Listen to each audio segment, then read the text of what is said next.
Hey everyone, so in this video we will brief you about our approval module. So as you have seen that in approval modules there are certain rules, there are different rules which you can define. I will quickly brief you that exactly what are these rules and for what they stand. So first of all, let us go to approval module, click on all modules, then let's go to the approval segment. Once we will come in the approval module, you need to go to the approval rules. Now here is the approval rule where you can go ahead and define the rules so that it will be applied on your document. So from where you can add, on your right hand side there is an option to add new rule. Click on this. Now these are certain rules which we have provided. So I will quickly brief you that exactly what are these rules and how it is used. First comes credit rule. It is just like a credit period or a credit amount which you give. So the credit limit is a certain amount which you have defined.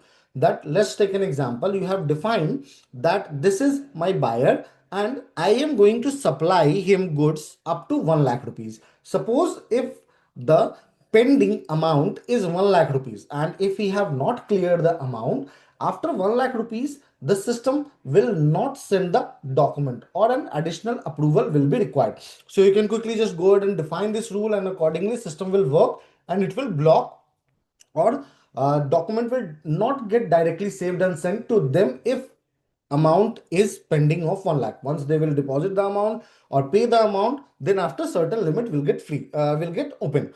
Next is credit days exceeded. So as you know that on each and every document there remains a payment date on invoices. So what that is, so we provide a certain credit days. Like suppose I have provided that in 30 days I should receive the amount. So suppose if in 30 days I have not received the amount, so whenever the next document will be created, system will go ahead and stop that document creation at the same level. Coming to the next amount limit, I decided that up to 0 to 10,000 there will be no approval.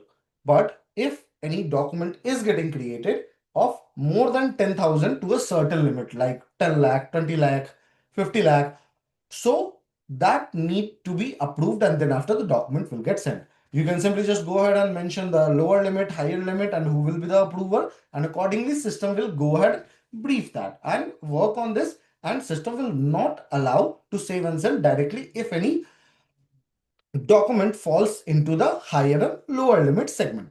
Now coming to the next company. So as you know that you deal with multiple buyer and suppliers. So for any specific company, if you want that this company's document should not go without my approval, so you need to define that in the company rule and accordingly system will not allow them to send that document to buyer or supplier directly.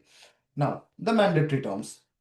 So as the name says, mandatory. Whatever the document is getting created, once I will select and select it mandatory, it need to be approved and then after only it can be sent to the buyer or supplier. Optional. Once you activate the optional, as the name says, system will give you two options. First is save and send. Second is send for approval. You can select any of the option. You can directly go ahead and send and save and send the document as well, or you can send it for approval. And once the approver will approve, then after you can save and send as well. So this is just a quick brief about it. I hope this video will be helpful to you in order to understand this. For detailed knowledge, you can always reach us on our support chat and we will be there to assist. Have a good day ahead.